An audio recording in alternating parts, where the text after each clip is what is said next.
এবার নিজের বাবাকেই বিষ খাওয়ালো প্রিয়া। অর্জুনকে পাওয়ার নেশায় কতটা নিচে নামতে পারে সে। অন্যদিকে মাতা কালীর রূপ ধরে প্রিয়ার উপর চড়া হলো মিশ্রি। ত্রিশূলের আঘাতে কি আজ বেরিয়ে আসবে সব সত্যি, নাকি জিতে যাবে প্রিয়ার ভয়ানক ষড়যন্ত্র?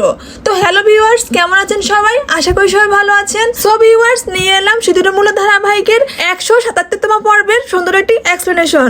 তো বন্ধুরা, মূল টপিকে ফিরে যাওয়ার আগে তোমরা যদি আমার চ্যানেলটিকে এখনো সাবস্ক্রাইব না করে থাকো, প্লিজ নিজের বোন মনে করে চ্যানেলটিকে সাবস্ক্রাইব করে দিবে। আর সিঁদুরমূল্য ধারাবাহিকের আজকের 177তম পর্ব আপনারা দেখবেন, বাড়িতে যখন শাড়িওয়ালা আসে তখন মিষ্টি অর্জুনকে বলে, দেখেন তো অর্জুন, আমার উপর এই কালো শাড়িটা মানাবে কিনা। তখন অর্জুন বলে, তোমার উদ্দেশ্য, তোমার লক্ষ্য, তোমার হৃদয়ের রং, এই তিনটেই তো কালো, তোমার উপরে এই শাড়িটা মানাবে। তখন মিষ্টি বলে, আমি জানি মা কালীর রঙও কালো হয়।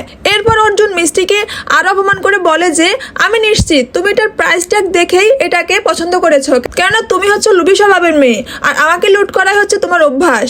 তারপর তো মিষ্টিও বলে, আমি জানতাম এটাই আপনি বলবেন অর্জুন, ওয়াদা ভাঙা হচ্ছে আপনার স্বভাব, আর আমাকে ছেড়ে যাওয়া আপনার অভ্যাস। এর পরের দৃশ্যে আমরা দেখতে পাই, বাড়িতে পুজোর আয়োজন চলছে, অর্জুন বসে আছে আর প্রিয়া কোণে সাজে এসেছে। তখনই দাদি বলে, অর্জুনের পাশে গিয়ে বস। আর তখন মিষ্টি ধাক্কা দিয়ে ফেলে দেয় আর নিজে গিয়ে অর্জুনের পাশে বসে পড়ে।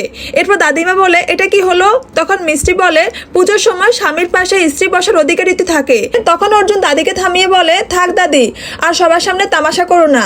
এরপর তো পুজো শুরু হয়ে যায়, আর পুজো শুরু হওয়ার পরে পুরোহিত বলে যে, এটা হচ্ছে মাতা রানীর ওড়না। এই মাতা রানীর ওড়নাটা যার মাথায় গিয়ে পড়বে তাকে মা আশীর্বাদ করবে। আর সেই ওড়নাটি উড়ে গিয়ে পড়ে মিষ্টির মাথায়। আর এটা দেখে তো প্রিয়া রাগে বলে যে, তুই দেখছিস কি, আমার ওড়নাটা ফেরত দে ইডিয়ট। তখনই মিষ্টি বলে, এটা মাতা রানীর আশীর্বাদ প্রিয়া, আর আশীর্বাদ না ফেরত দেওয়া যায় না চুরি করা যায়, এটাকে শুধু মাথা নিচু করে স্বীকার করা যায়। তখন অর্জুন বলে, কথাটা তো ঠিকই, একদমই ঠিক। তারপর তো প্রিয়া মিষ্টির কাছ থেকে ওড়নাটা নিয়ে টান দেয়, কিন্তু মিষ্টি সেটা আটকিয়ে ফেলে আর বলে যে, এটা কোনো লজেন্স নয় যে তুই কে নিয়ে খেয়ে ফেলবি। আর বলে যে, এটা হলো আশীর্বাদ, আর আশীর্বাদ ভালোবাসার মতন হয়, যদি কেউ পেয়ে যায় তবে বেশ, সারা জীবনের জন্য সেটা তারই হয়ে যায়। অন্যদিকে আমরা দেখতে পাই, ব্রিজ আঙ্কেল গাড়ি করে এই বাড়িতে আসে আর বলে যে, অর্জুনকে বিয়ে করার আগে আমি প্রিয়া সত্যিটা সবাইকে বলে দিব যে আমার আসল মেয়ে হচ্ছে মিশ্রি, আর অর্জুনের ছোটবেলার বন্ধু তার অনু। মিশ্রি আমার মেয়ে অনু। ব্রিজ আঙ্কেল যখনই ঘরের মধ্যে প্রবেশ করলো তখনই দারোয়ান তাকে এক গ্লাস পানি দেয়, আর ওই পানির মধ্যেই প্রিয়া মিশিয়েছিল বিষ। কেননা প্রিয়া আগে থেকে টের পেয়েছিল যে ব্রিজ আঙ্কেল যদি এ বাড়িতে আসে তাহলে সব সত্যি বলে দিবে, সেজন্য প্ল্যান করে এভাবে করে পানিটা খাইয়ে দিল। আর এর পরিবর্তেও দারোয়ানকে অনেকগুলো টাকা দিয়ে দিল। এই পানি খাওয়ার পরে ব্রিজ আঙ্কেলের মাথা ঘুরতে থাকে। অন্যদিকে আমরা দেখতে পাই, মিষ্টি মাতা রানীর সামনে তাণ্ডব নাচ শুরু করে, আর এদিকে ব্রিজ আঙ্কেল বুকে হাত দিয়ে বলে, হে মাতা রানী, আমার শরীরটা হঠাৎ এমন করছে কেন? আজ আমার মিত্র আমাকে ডাকছে, আমি কি মিষ্টির সাথে দেখা করতে পারবো না? আর এদিকে মিষ্টি নাচতে নাচতে ত্রিশূল হাতে নেয়, ত্রিশূল হাতে নিয়ে প্রিয়ার দিকে যায় আর প্রিয়াকে বলে যে সব সত্যি বলে দেওয়ার জন্য। যখনই প্রিয়া সব সত্যি বলতে যাবে ঠিক তখনই ব্রিজ আঙ্কেল মাটিতে পড়ে যায়, আর সবাই ব্রিজ আঙ্কেলের কাছে ছুটে চলে যায়। এতে করে প্রিয়া সত্য আর অনুর জানা হলো না। এদিকে প্রিয়া যখন দেখে ব্রিজ আঙ্কেল মাটিতে পড়ে আছে, তখন তো সে মনে মনে খুশি আর বলে যে, আমার রাস্তার একমাত্র কাঁটা সরে গেল, এখন আমাকে মিসেস অর্জুন অবস্থা হওয়া থেকে কেউ আটকাতে পারবে না। ডাক্তার বলে যে, ওনার যা অবস্থা সাধারণত এটা হয়ে থাকে সাপের কামড় বা বিড়ালের কামড় খেলে। তখন যশোদা বলে, সাপ বা বিষ এরকম কিছু তো সম্ভব নয়, ওনার শরীরে তো কোনো ক্ষত নেই।